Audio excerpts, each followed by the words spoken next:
So I just pulled up to the Atlanta Colonic and Massage, and this is a different kind of topic today, which is health and recovery, as well as going over my blood work.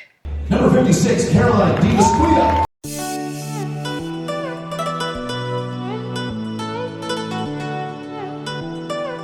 So I've never had a lymphatic massage before. From what I know about it, I'm going to feel like jello afterwards.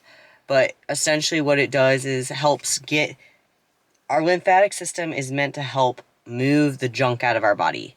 And it's usually right under the skin, actually, is how we're going to have the lymph nodes move.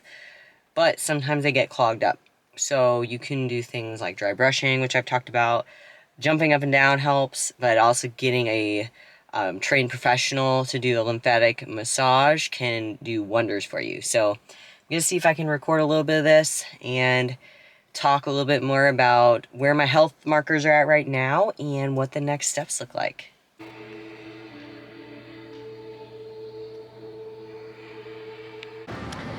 So the lymphatic massage went really well. They actually were not going to permit me to record during the session, which I'm fine with. Basically, you want to focus on relaxing. So I actually was fully nude for the procedure, and she just covers up the parts of me during it.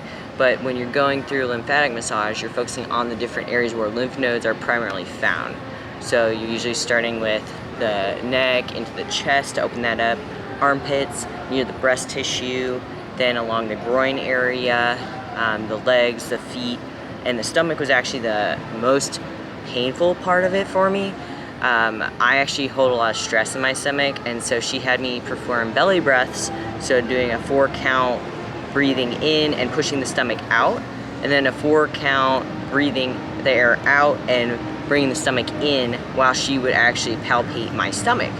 So actually right after I got done, I was a little bit lightheaded and woozy. Now granted, I've only had one meal for the day at that point, so drank some water. Once I got some food in me, I came over here to the Halcyon Mall and enjoyed some Mexican, one of my favorite places.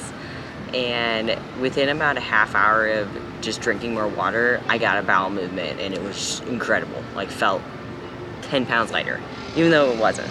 So super helpful for people that you don't necessarily think about the lymph system and how it helps us detoxify. You can do a lot with food and sleep and regular, like, deep tissue massages, but doing something that's like a softer tissue massage, super beneficial as well. So today I also wanted to go through what came back in my labs. I've been getting a lot of questions, people interested to know, you know, Caroline, what happened? Because the last time I did labs was in November and December of 2020, and at that point my thyroid was okay. It was a little bit suppressed, but the worst indicator was all my sex hormones were bottomed out, and you can go check out that video here. And when I was going into this prep for this show, we knew that going into it. It's like, okay, we need to do something preparatory beforehand to make sure this doesn't happen again. So I started doing a few different supplements during the prep, incorporated a few different recovery tools and techniques, more stretching, getting deep tissue massages on a bi-weekly basis, and that had a huge impact, I think, on my overall health levels going into and through the show. So the show was July 2nd, 2021, and then I got my labs taken on July 15th of 2021, fasted. And so that way, you know, there's nothing in my system to impact anything. This was a full female panel, including the thyroid and vitamin D. Went through Premier Alternative Labs, so if you need someone to go through to get your labs done, super affordable. The average range you're looking at is going to be $160 to $180. So if you've ever looked at labs for females, you're typically looking at $300 plus for all of that. So let's get to it. What was the first thing that stood out to me, and when I talked with the PA about that we needed to work on? Well, my red blood cell count was okay, but we go into the hemoglobin and the hematocrit, which are connected to the red blood cell saturation. They were through the roof. What can cause that? Simple answer, training and any type of PEDs. Each person is going to be different on their threshold and how it affects them, but if you don't get it taken care of, you can actually have a risk of stroke and heart attack. So one of the easiest things that you can do, number one, you come off cycle. Number two, go give blood. And I actually got a script from the clinic that I'm going to go give blood now on almost a monthly basis, so that the next time I go back to them, get my levels checked, we can hopefully see it lowered quite a bit. So my hematocrit was actually at a 52, which normal range you want below 46. It's going to be about 34 to 46. So from there, looking at my other levels, everything looked really good. The best thing was my lipid profile was like perfect, like LDL, HDL ratio spot on. So to me, that's a really good sign that I shouldn't have any risk for potential cancers and diseases from cholesterol, as long as I continue to be active, eat healthy, drink a lot of water, doing the things I'm already doing. So from there, we went into the metabolic panel a little bit more. The creatinine level was a little bit elevated. I was at a 1.03. Usually you want below a 1. So that's just saying that the liver is having to work a little bit extra hard. So what am I doing for that? I'm not going to supplement in creatine during intra-workout anymore for a while. And I'm also going to start adding lemon into my water at least once or twice a day. So I like to do it in the morning and night. It actually helps with our pH balance too. So might as well add it in. Here, my ALT, like we were just talking about with the creatinine, my ALT was slightly elevated as well. It was a 33. So what else can I do for the liver? Well, I'm on a detox formula right now called Metapure, but I'm also adding in NAC and TUDCA. Those of you who follow the current protocols with the FDA know that they have banned NAC. So luckily I stocked up, got plenty on hand, taking about 600 milligrams a day to kind of help keep the liver processing as best it can. You can add in an injectable glutathione. I'm just not at that point right now, and from a budget standpoint, that's a little bit more expensive than what I want to do. So, how about my sex hormones? Well, this is where it got interesting. So during the prep, I was on a few products, substances, and coming out of the show immediately, I came off and I was on Novodex for a little bit to help the estrogen levels not go through the roof, and also was starting some of these supplements that help elevate overall hormones. So one of them being the Jumpstart EC by New Ethics. I used it last year and worked great, so I was like, okay, we're gonna do it right away coming out of the show. Get the blood work, and my free testosterone is actually a 5.8. So it's on the higher end. It's actually optimal, but not below. My test serum was 35, so kind of right in the middle there. But my estradiol was an 88. So once again, it's not bottomed out. It's kind of right in the middle. I haven't had a menstrual cycle in about 10 weeks, so I don't know what time of my cycle I was in when I got these labs. But my progesterone was actually at a 0.2 ng per ml. Super low. Part of the reason I didn't have a period. So the practitioner told me come off of Jumpstart right away. We don't want testosterone and estrogen to go up too high.